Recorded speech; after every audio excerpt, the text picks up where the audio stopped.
Aba, Ginoong Maria, napupuno ka ng grasya at pinagpala rin ng iyong anak na si Jesus. Nay! Nay! Ayan, dito ko! Ayan!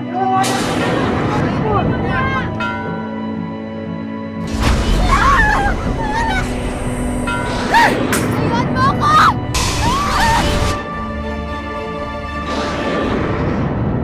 Tuwing Biyernes, pagpatak ng 3:00 ng hapon, may isang dalagita sa Cavite ang milagroso raw na lumuluha ng dugo. Isa nga ba itong himala? Aba, Ginoong Maria, napupuno ka ng grasya. Ang Panginoon ay sumili. Bukod kang pinagpala sa babaeng lahat at pinagpala rin ang iyong anak na si Jesus. Santa Maria, Ina ng Diyos, kami.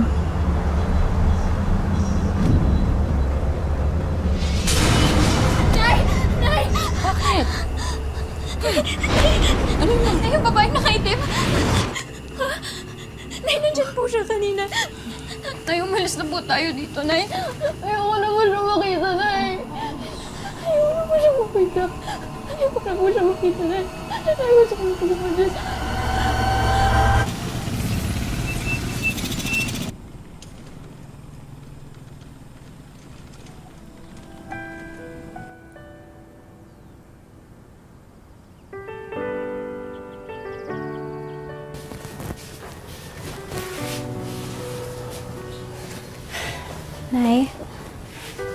Nay, pasensya na po ah. Dahil po sa akin, napilitan po tuloy tayong lumipat. Gumastos pa po tayo, wala na nga tayong pera. Anak naman, ikaw ang pinakamahalagang tao sa akin. Lalo na nung iniwan tayo ng tatay mo para sa ibang babae, ikaw na naging mundo ko. Wala akong hindi gagawin para sa'yo. Ay, dito na lang, pakipatong na lang dyan. Salamat po. Salamat. Sige, dito rin lang. Salamat, ah. Anak, huwag mong intindihin yung gastos, ha? Yung eskwelahan na papasukan mo, doon na rin ako magtatrabaho. Mukhang maswerte itong nilipatan natin, eh. Ha? Sana nga po. Anak, lumipat na tayo, malayo na tayo doon. Hindi niya na tayo masusundan. Ha? Magandang araw. Pasensya na. Pasensya na. Ako si Linda. Anak ko si Brian. Ay, tuloy kayo, tuloy. Salamat, salamat. Taga dyan lang ako sa kanto.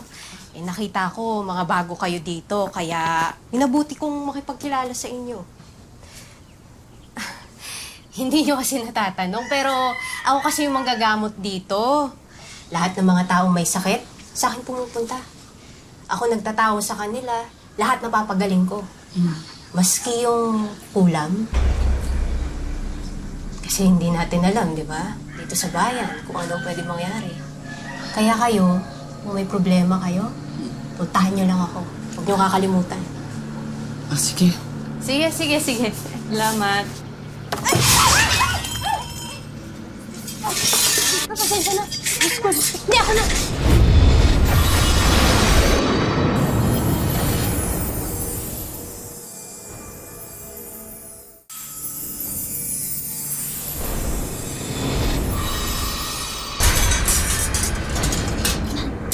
Okay lang po, sorry. Ako na. Bakit po? Wala. May iba lang kasi akong naramdaman nung hinawakan ko. Lapitin ka ba? Anong lapitin? Hindi, ang ibig ko sabihin, kung may third eye ka ba?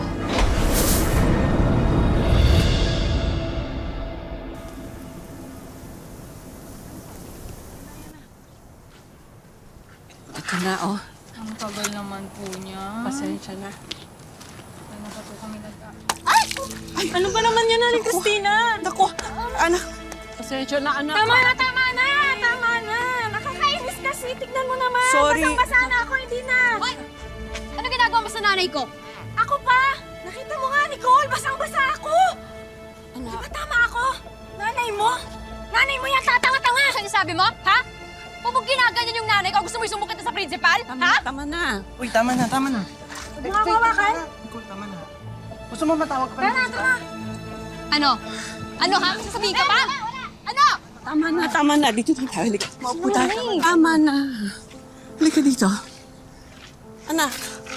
Bakit hindi na lang kasi nila naiintindihin na pagod po kayo? Bakit kailangan pa nila kayo laitin, Nay? Pabayaan mo na sila. Baka mamaya, pag nakita ka ng teacher, ikaw pa mapahamak. Naku, Aling Christina, oh. Ayan, kumain muna tayo. Sige, kain muna tayo. Aling Christina, kasi naman po yan sila, Faye. May pagkamata pobre po talaga yan eh. Naku, baka nakakalimutan nila na kundi dahil sa inyo, hindi naman po sasarap yung luto dito sa kanila. Uy, ikaw naman, binuhala mo pa ako. Ako naman po. Nay, may pangdagdag pa ako dyan para mas mapangiti ko pa kayo. Ang taas ng grades mo, anak. Tapos tignan nyo na yung taas pa ng character building ko. Oh, Nay, bakit kayo malungkot? Di ba dapat masaya kayo kasi ang tataas ng grade ko? Hindi ako malungkot. Masaya ako dahil sulit yung pagod ko. Alam mo, anak, lahat titiisin ko para lang sa kinabukasan mo, ha? Kaya ipagpatuloy mo to, ha? Itong mabuti mong pag-aaral, ha? Love you, Nay. Mahal na mahal ko to.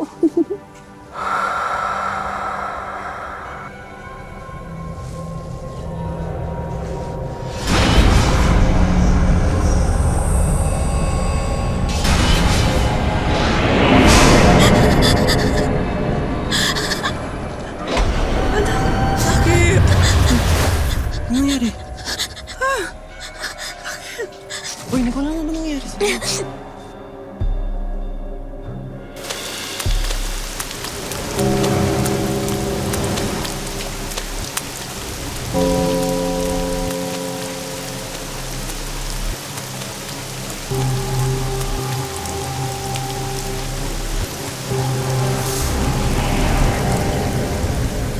Go! Ano gusto mo sa akin? Sino ka ba? Layuan mo ako!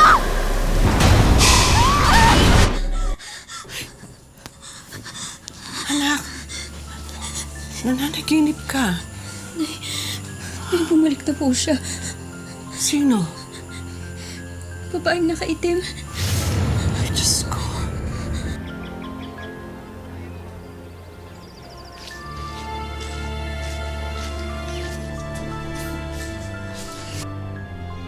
Anak, basta't kumapit ka lang sa pananampalataya mo sa ating Diyos, ha? Walang bagay na hindi niya kayang alisin. Wala.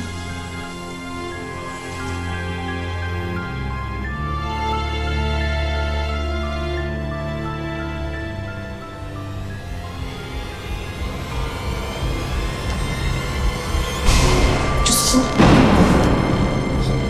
Nay? Nay? Diyos ko.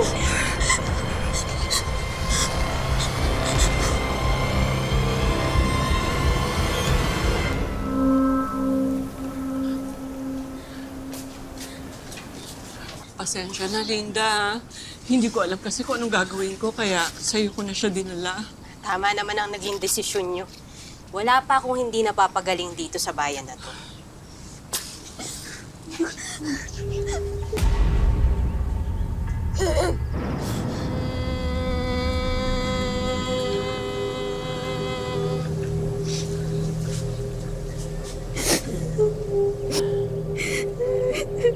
Ah! Nay, ano po nangyayari kay Nicole? Huwag kang apurado. Tatawasin ko lang to si Nicole. Ah! Ha! Ha!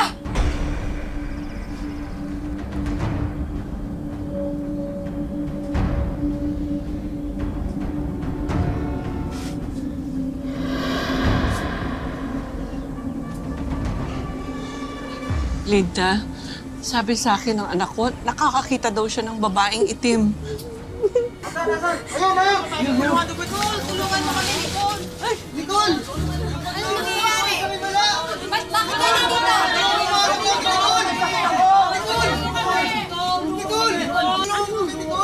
Nanay Cristina, meron pong daan dun sa likod.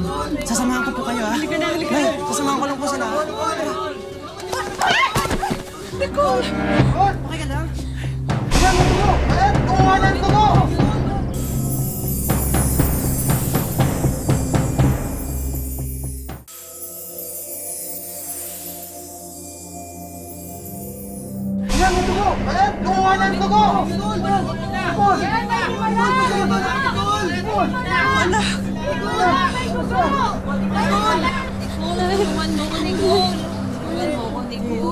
Wag! Layuan niyo nga anak ko! May mga anak ako! Tama na! Nicole, parang awa ko na! Tama na! Tama na! Tama na! Hayaan niyo kong ipahid ko sa anak niyo yung banyo ko.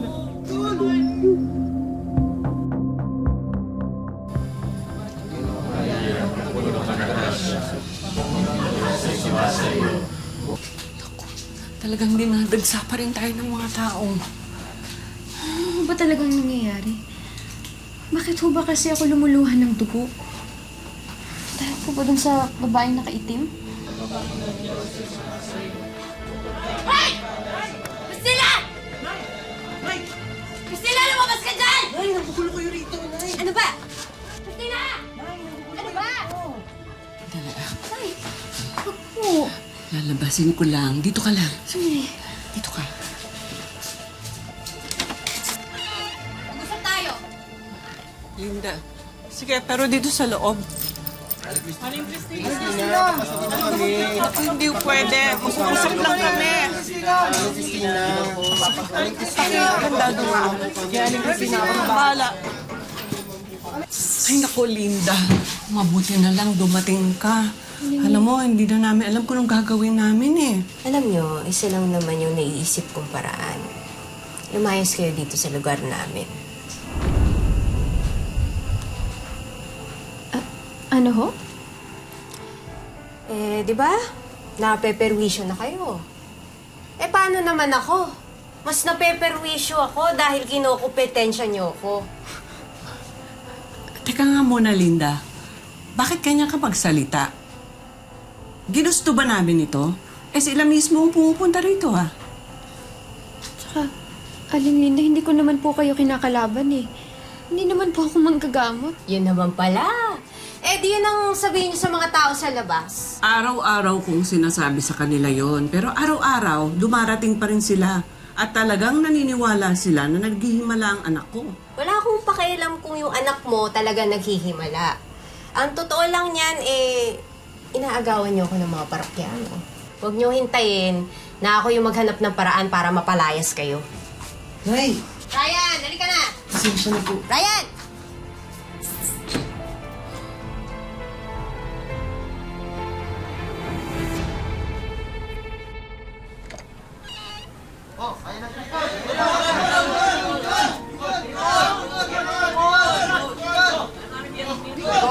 Nicole, biyernes ngayon. Alam namin luluha ka na naman ng dugo.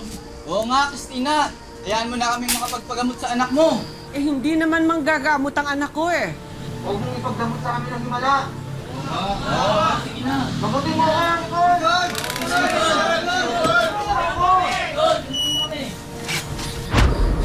Ate, kaya mo pa ba?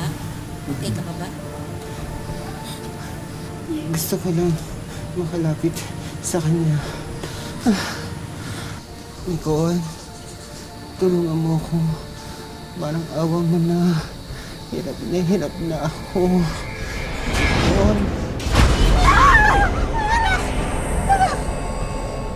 Nicole! May dugo!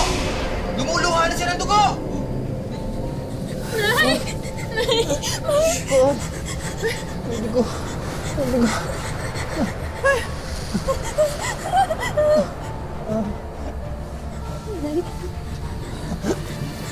Lupe!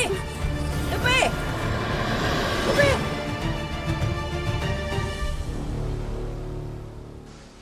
Anong nangyari? Akala ko ba naghihimala yung bata? Papagubot daw sana si Lupek. Kaso namatay. Kasi may sa demonyo yung batang akala nyo nagmimilagro. Yun naman talaga ang nakita ko nung tinatawas ko si Nicole. Nililin lang kayo ng demonyo. Kaya dapat mapalayas niyo yung mag-ina. Kung hindi, sunod-sunod na kamatayan ang mangyayari sa lugar na ito.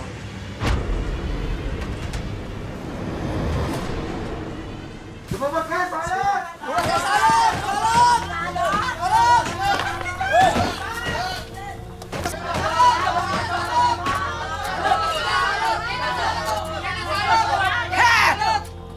Anong kaguluhan ito?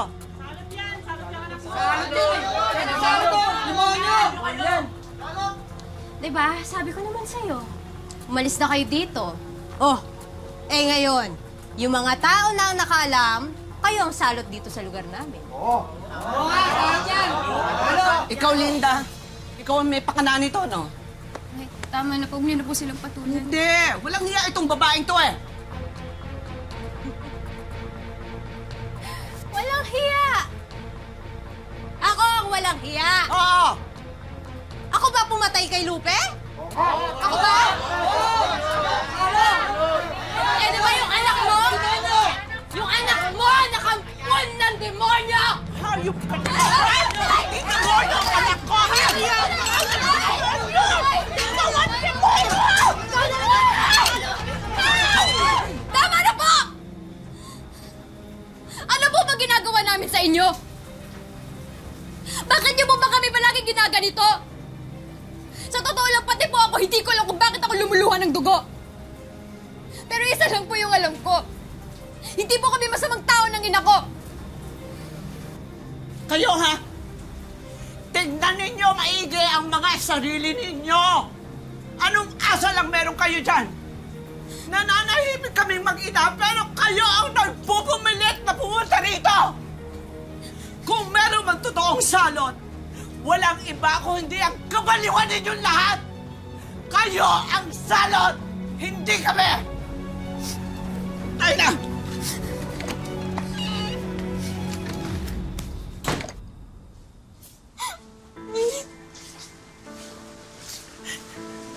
Ay, sorry po.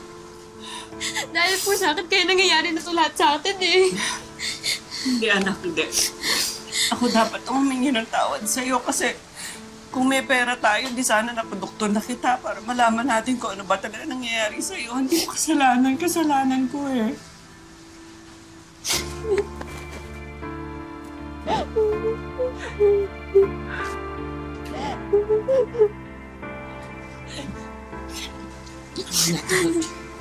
Saglit ha.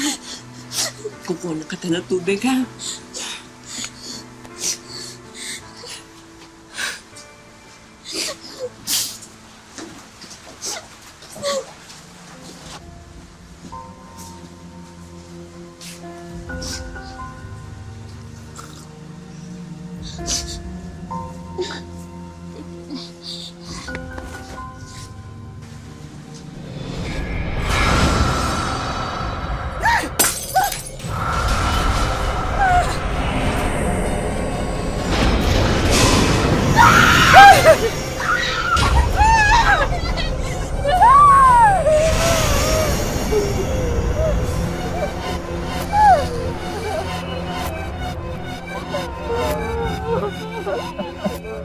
Yung Black Lady po, minsan nakatingin lang sa akin kapag nag-Black Rosary ako.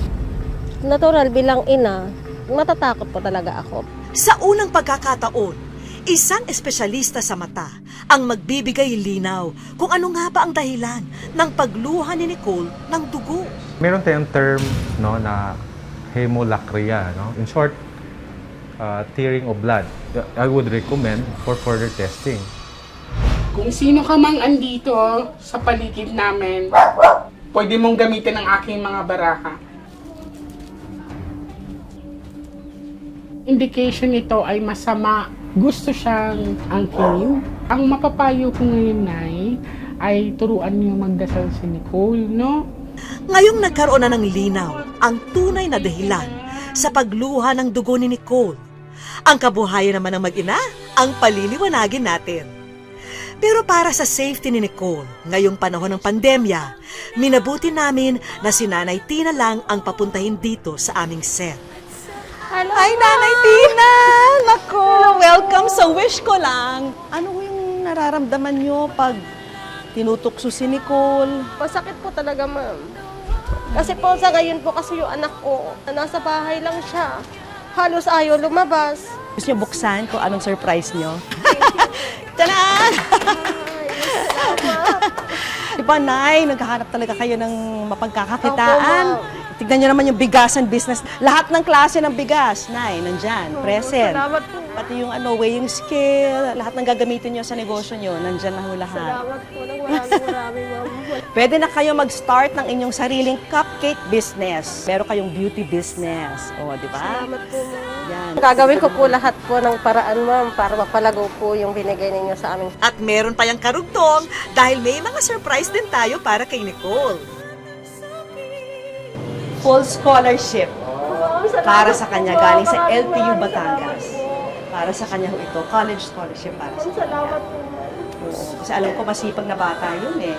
And of course, ang pinaka-importante sa lahat, sasagutin na ng Philippine Academy of Ophthalmology ang examination, mga diagnostic test, at iba pang mga treatment ng mata ni Nicole para sa tuloy-tuloy niyang paggaling. Nay, may pahabol pa ako. Wish ko lang savings para sa inyo. Maraming salamat po. Literal na madugo at mahirap ang naging mga pagsubok kina Nanay Tina at Nicole. Pero ngayong nabigyan na ng linaw ang misteryong pinagdaanan nila, handa na ang mag-ina na muling bumangon at magsimula sa buhay. Mga kapuso, lagi po natin tatandaan, hanggat hindi tayo napapagod, humiling at maniwala, hindi rin tayo mapapagod lumaban sa buhay. Ako po si Vicky Morales at ito po ang bagong Wish Ko Lang. Mga kapuso, nagustuhan nyo ba ang episode ng Wish Ko Lang ngayon? Kayo, ano po ang kwentong wish nyo? I-comment na po yan sa aming official Facebook page at baka kayo na ang manalo ng Bigasan Business.